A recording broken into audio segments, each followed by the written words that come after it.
Hey everyone, and thanks for jumping back into the Cryptoverse. Today, we're going to talk about Bitcoin and the social risk. If you guys like the content, make sure you subscribe to the channel, give the video a thumbs up, and again, check out the sale on Into the Cryptoverse Premium at intothecryptoverse.com. Let's go ahead and jump in. So, as you guys know, I like to follow the social risk in the cryptocurrency asset class because I want to better understand if retail investors have reached the point where they're no longer capitulating, at least in terms of their interest in the space. Now, the way in which we quantify this is based on 5 different indicators. So it's based on YouTube subs to cryptocurrency YouTube channels, YouTube views, followers to analysts or cryptocurrency analysts on Twitter, exchanges on Twitter, and layer ones on Twitter. And just to give you a brief example, this is what YouTube views looks like for different cryptocurrency YouTube channels. You can see that there was a lot of interest back in late 2020 and 2021 and even in early 2022, but since then it's been sort of slowly going down. And if you zoom into these parts, you can see that it has been more or less just been putting in lower highs and lower lows, and right now it's actually back in a downtrend. You of course see this for a lot of different social metrics. For instance, just to check in on one more, if you were to look at Twitter followers to exchanges, you can see that it has been slowly fading back down. And maybe one more, Twitter followers to layer ones is also slowly fading back down to pretty low levels.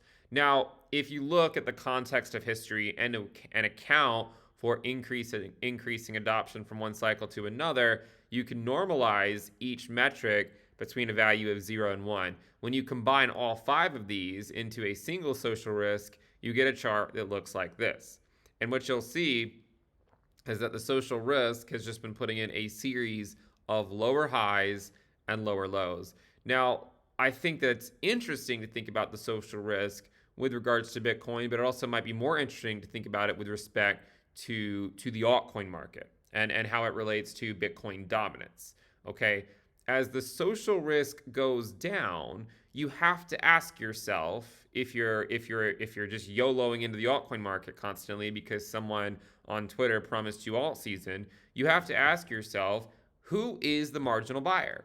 If people are leaving crypto and not joining crypto, then who exactly do you think is going to buy your altcoin bags? Now, that's not to say that there won't be someone to buy them a couple of years from now, right? Assuming the project provides utility or can at least rejuvenate interest somehow in when excess liquidity returns to the markets. But in the short term, I have maintained for the last year and a half that these calls that you see all over the cryptoverse for Altseason are incredibly premature.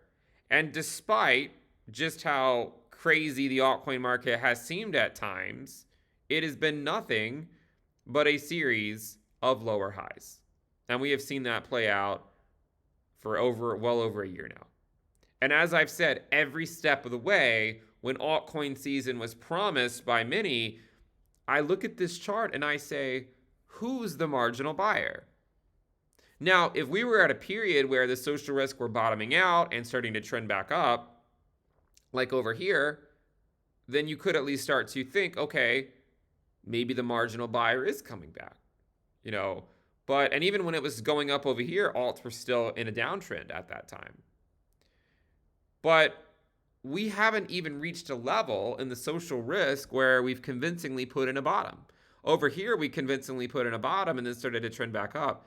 This is still a series of lower highs and lower lows. And when you think about it and you look at total 3, the altcoin market, it should come as no surprise that we got rejected by the 20-week moving average, which also happens to be a rejection by the 50-week moving average. This, again, is the altcoin market, Now, think back to April with all the calls of Altseason. Think back to August with all the calls of Altseason. This is just a series of lower highs. No one, I don't think, will look at this chart and say, hey, remember the Altseason of April of 2023? Or remember the Altseason of October of 2022 or August of 2022? No. All of them were just bear market rallies in the altcoin market, right? Lower high, a lower high, a lower high. Potentially a lower high. Now, eventually, we will put in a higher high, but that hasn't happened yet. And even these were all lower highs. So, if we're being honest with ourselves, every call for alt season was incredibly premature. We've talked about this time and time again. Like, you don't expect alt season to occur during a bear market year, and it typically doesn't occur during a pre-halving year either. That doesn't mean that altcoins can't go up, but the alt season that you seek is not a 2x move or a 3x move, right? When people talk about alt season, they're talking about like 10x moves and 20x moves and so on and so forth. This is not what alt season looks like. Think back a couple of weeks ago, or a few weeks ago, when the altcoin season was moving up quickly. And I made a video just before I went out of town saying, guys, you know, this is a pretty impressive rally by the altcoin market, but is it different than what we previously expected? Could this just not be a wick? Did it not just end up being a wick? We ended up getting several weekly closes still below the 20-week moving average. It just drew a lot more people back into the market. But remember, total 3 is tracking relatively closely net liquidity, right? If you overlay net liquidity on the chart, the altcoin market has tracked it fairly well. So I say once again, there will be a lot of people that will call for alt season, and eventually they will be right.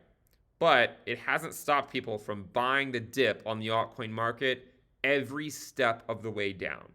And eventually, when the altcoin market finally starts to recover, there's no guarantee that the altcoins that you bought are the ones that even recover to new highs. It could be a new class of cryptocurrencies. Now, some of them from the prior cycle will likely eventually go to new highs, but you must consider this reality that many of them will not. Hopefully the ones, if you have been buying some, hopefully the ones do go to new highs that you were getting. But this is why I said a year and a half ago that alts are simply too risky in the bear market year and the pre-halving year, because they just simply bleed against Bitcoin. And last cycle, when Bitcoin didn't even put in a new low, remember, it put in a higher low in 2020, the altcoin market put in a lower low. So when you think about the social risk, you must remember that if the social risk is putting in lower highs and lower lows, and you're calling for alt season, you must ask yourself, who's the marginal buyer? This represents people leaving the cryptoverse. Interest is leaving.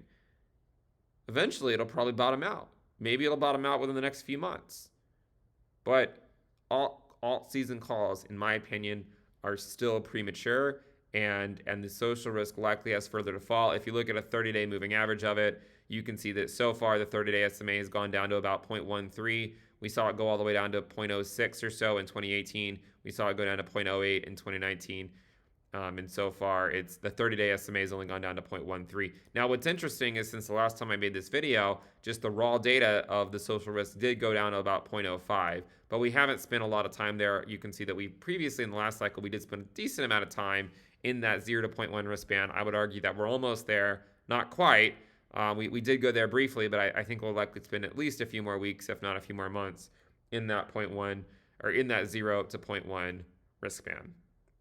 The last thing that I wanted to show you is the Bitcoin dominance and the social risk on the same chart. So if you look at the social risk, right? So if we were to pull up, if we were to go pull up the social risk and add that, and we were to pull up the dominance without stablecoins and add that, you can see, in fact, that as social risk goes down, dominance goes up, like last cycle, right? Right now, social risk goes down, dominance goes up.